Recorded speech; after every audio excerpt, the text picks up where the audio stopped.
عمرك سألت نفسك لو كان جوجل إنسان كيف رح يكون شكله؟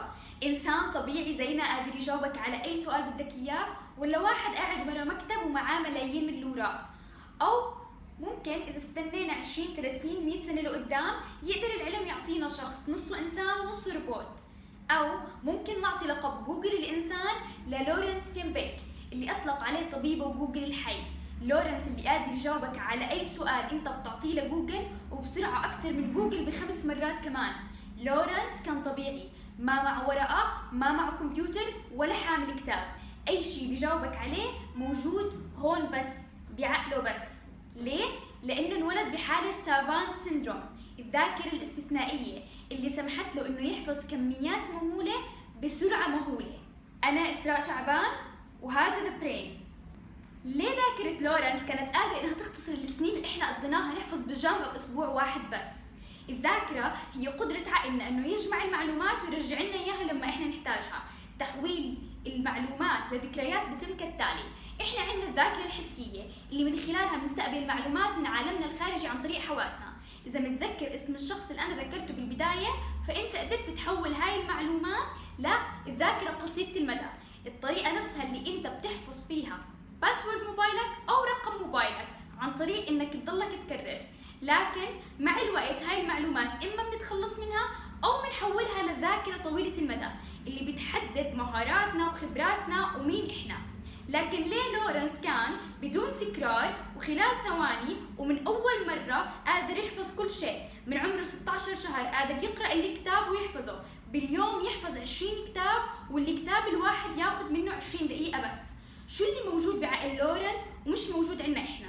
الإشي الغريب إنه إحنا اللي عندنا شيء مش موجود عند لورنس.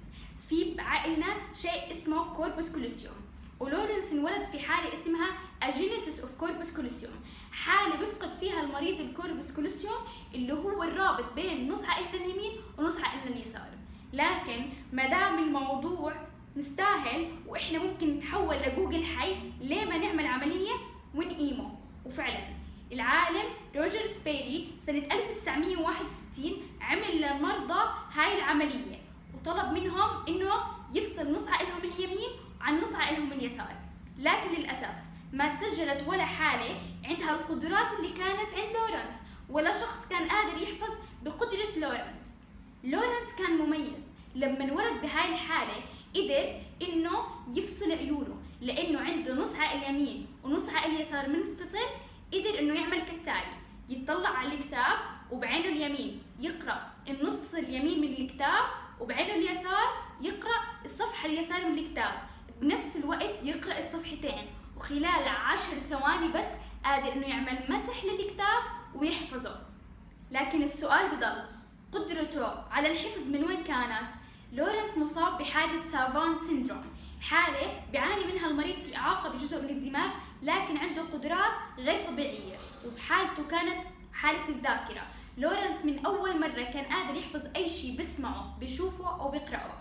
حافظ 12,000 كتاب، 4200 رمز بريدي، حافظ كل نوتات بيتهوفن وموزارت. بمقابلة له مع الدكتورة إليوتشير كانت تعطيه أرقام وتطلب منه يعيدها، مثلا تعطيه الرقم 4 3 2 5 1 9 4 يعيدها مباشرة، ومهما كانت تزيد في عدد الخانات هو كان قادر إنه يعيدها. من الحالات المميزة للورنس إنه كان معاه أيضاً كالندر سافانت، هي حالة المريض قادر يحدد لك أي يوم من أيام الأسبوع إذا بتعطيه التاريخ أو العكس.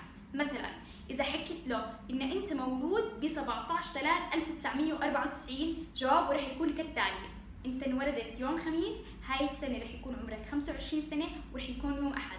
مهما رجعت بالماضي أو قدمت بالمستقبل هو قادر إنه يعطيك الجواب. إذا رجعنا وحكينا له 17/3/2013 رح يحكي لنا كان يوم أحد.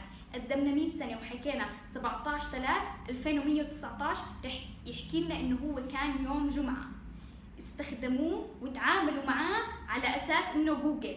في واحدة من المقابلات له بجامعة أكسفورد طلبوا من كل شخص موجود إنه يسأله أي سؤال بالفن، بالأدب، بالسياسة، بالرياضة، حتى بالعمليات الحسابية، وفعلا كان قادر يجاوب على أي سؤال وبثواني بس. الأطباء قرروا إنهم يفحصوا الآي كيو تبعته وكانت 72، لكن على مقياس ثاني وهو الكي كيو كان معدل معدل ذكائه 184، بالمقابل أينشتاين على الكي كيو 149.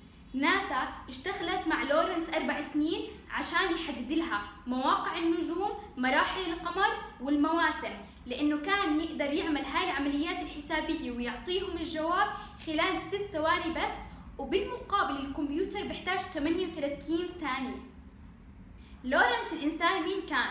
سافان سيندروم خلت لورنس مو قادر يمشي قبل سن ال4 سنين، ولما مشي كان دائما يمشي بمحاذاة والده، كان يحكي أنا بشارك والدي الظل. والده كان يساعده بأكله، بتمشيط شعره، بلبسه، بأدق تفاصيل حياته. هو كان إنسان لطيف وكان يحاول يستغل قدرته بالحفظ على إنه يتواصل مع الناس، وهذا الإشي جذب الناس إله. وفعلا سنة 1982 باري مورو لما قابل لورنس قرر إنه يكتب فيلم يجسد فيه شخصيته، وعمل فيلم ذا رين مان، الفيلم اللي حاز على الأوسكار اللي سلمها باري مورو للورنس. فيلم ذا رين مان لعب بطولته تومي كروز وداستن هوفمان. داستن مثل شخصية لورنس في الفيلم، ولما كان يقابله علشان يحاكي حركاته، داستن حكى للورنس كلمة: يمكن أنا النجم لكن أنت الجنة. Maybe I am the star but you are the heaven. فعلا لورنس كان الجنة. مات عمره 58 سنة سنة 2009. لورنس لما اجى على العالم، الطبيب اللي شافه وهو صغير طلب من والده ووالدته انه يتخلصوا منه باي مؤسسة، لانه ما راح يقدر يمشي او يحكي او يكون انسان طبيعي. لكنه مات وهو ذا رين مان، ميجا سافانت، كاليندر سافانت، ليفين جوجل، والاهم العظيم لورنس كيمبيك. لكن السؤال اليوم، هل يمكن للعلم وللطب بيوم انه يعطينا قدرات لورنس ونصير كلنا بذاكرة استثنائية، نصير جوجل زماننا؟ الجواب عند دومينيك أوبرين، الفائز بلقب أفضل ذاكرة في العالم، الفائز على هذا اللقب 8 مرات خلال 10 سنوات، قادر إنه يحفظ آلاف البطاقات خلال ثواني.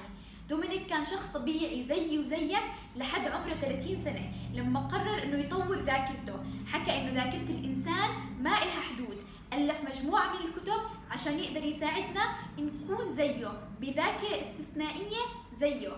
أفضل استثمار ممكن تعمله بحق نفسك هو استثمارك بعقلك وبجسدك. عقلك اللي هو كنزك، فحافظ عليه.